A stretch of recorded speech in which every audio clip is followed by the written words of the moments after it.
Hi everyone, I'm Ben. Today I'm going to be answering the inquiry question, what lesson can we learn from the 1905 and 1917 Russian revolutions?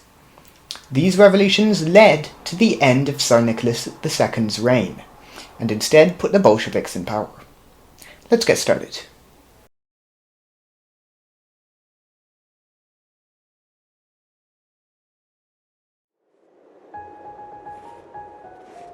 Our story starts in the 1900s, or 20th century. The poorer people of Russia had long been unhappy, mostly at the Tsar and rich landowners. After all, they were owned by their wealthy masters, who forced them to do hard labor in terrible conditions, giving them very little food while they and the Tsar went to parties and had lots of fun. The economy was failing as Russia's agricultural needs weren't being met, and there were few exports to other countries, and Russia was falling apart. Not only that, while other European countries like Britain and France had been talking about things like freedom for the people, voting, and of course just becoming more modern, whatever that meant, Russia was still stuck with the Tsar, very happy upper class people and very unhappy poor people. And all of these things resulted in one thing: revolution, mainly by the workers and peasants. Protests and demonstrations began on the 22nd of January in 1905. In response, Tsar Nicholas II issued the October Manifesto, which involved the creation of the State Duma, multi-party system, somewhat like a basic parliament, and the Russian Constitution of 1906. The only problem was that Nicholas still mainly ruled. When the Duma's decisions weren't the same as his own, he would simply overrule, or sometimes even dissolve the Duma. This he did 3 times to discourage disagreements between him and it, as the Duma's power was very limited. But the people still weren't happy, so Nicholas II decided to go to war with Japan for 2 reasons.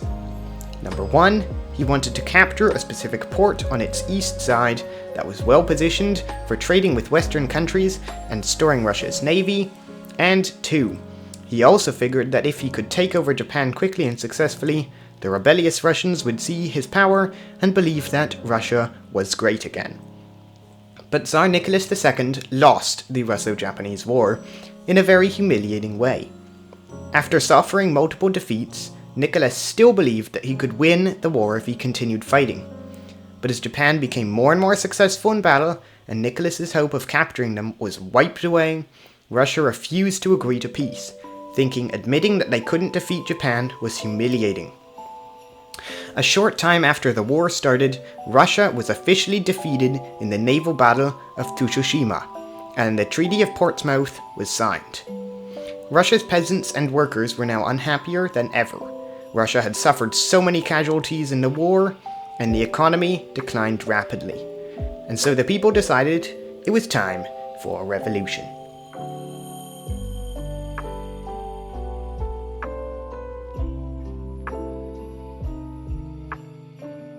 The Revolution of 1905 had begun. It mostly started because of the humiliating defeat Russia had just experienced. The unhappy poor Russians, the radicals, who actually included Vladimir Lenin, weren't a significant percent of the population, but the group was growing.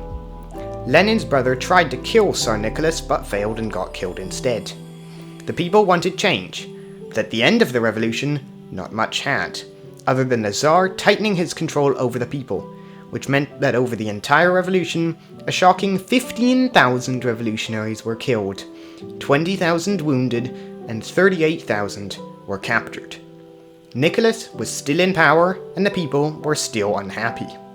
And this set the stage for the 1917 Russian Revolution.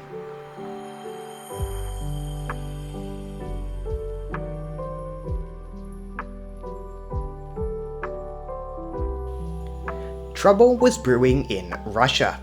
It started with the February Revolution, when the Russian army was losing its hope. The food shortages certainly didn't help.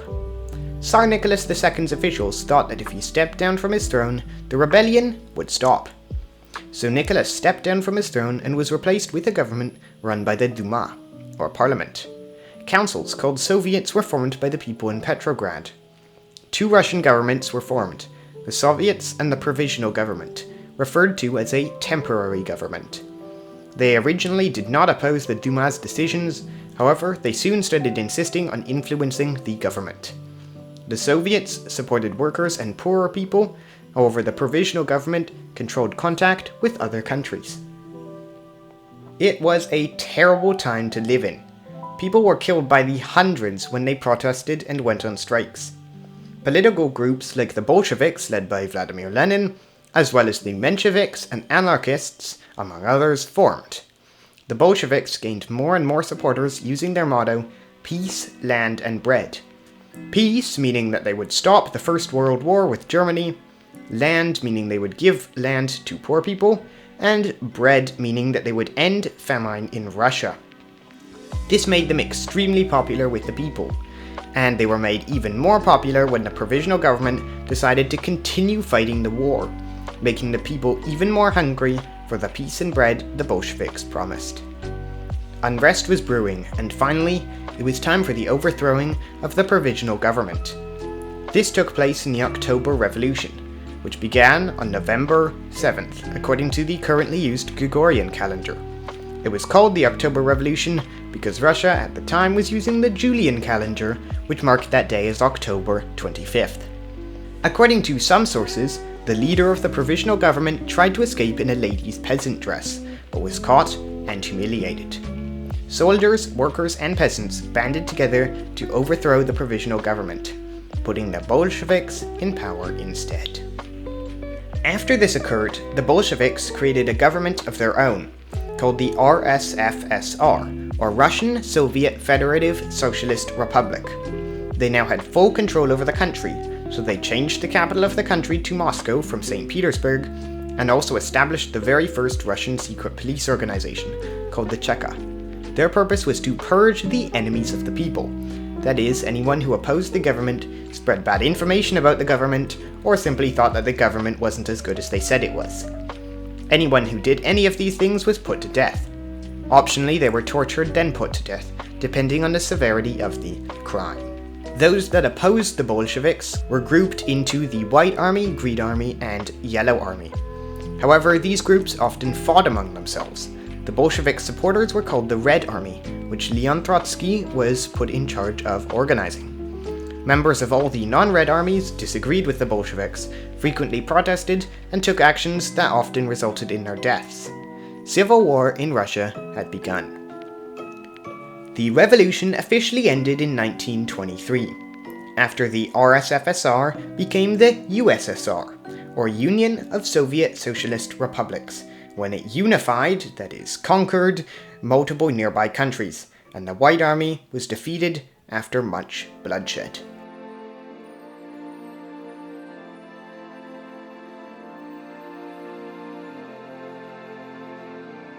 Firstly, it changed Russia from a Tsarist rule to one that is, in theory, a federal democratic country.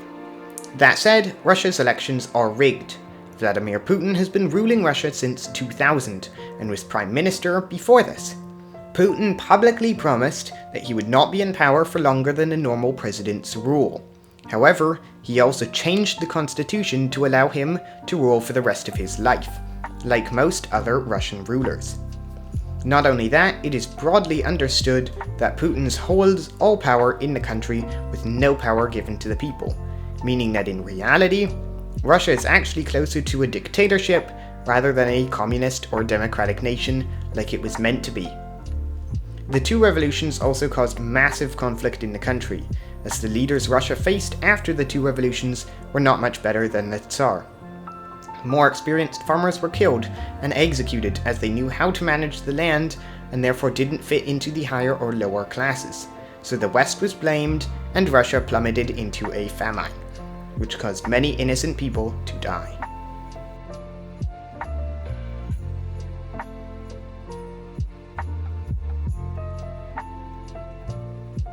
The main lesson to be learned from the 1905 and 1917 Russian revolutions is that revolutions do not always end with the country being in better hands than it was before. Sometimes worse leaders and political parties are put in power after the revolution than the ones that were there before. the Tsar Nicholas II was a terrible leader.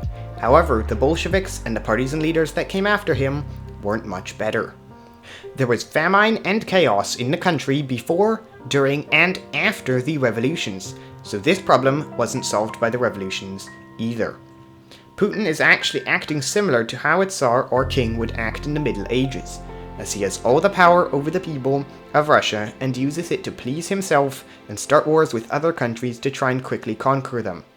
Putin exercises his control over Russia with no resistance from his people. They are scared of him, as they will be instantly killed or imprisoned in Siberia. Other countries have not intervened in his ruling because Russia does have the world's largest collection of nuclear bombs, and they could kill billions of people. Another lesson is that communism is theoretically a utopia, but practically impossible to achieve. The only reason why Russia managed to label themselves as communists for so long was because, when people asked why they were not following true communism, they blamed other people for their faults and said that they were halfway between socialism and communism. One Russian story goes that a person to spread propaganda to a village came and told the people that the reason why their lives weren't better was because they had one foot on socialism and the other on communism, and they were working on stepping between them. At this point, some Russian women asked, but isn't this a very awkward position, to be halfway between these two government types? So in summary, revolutions aren't always for the better. This is Ben, signing off.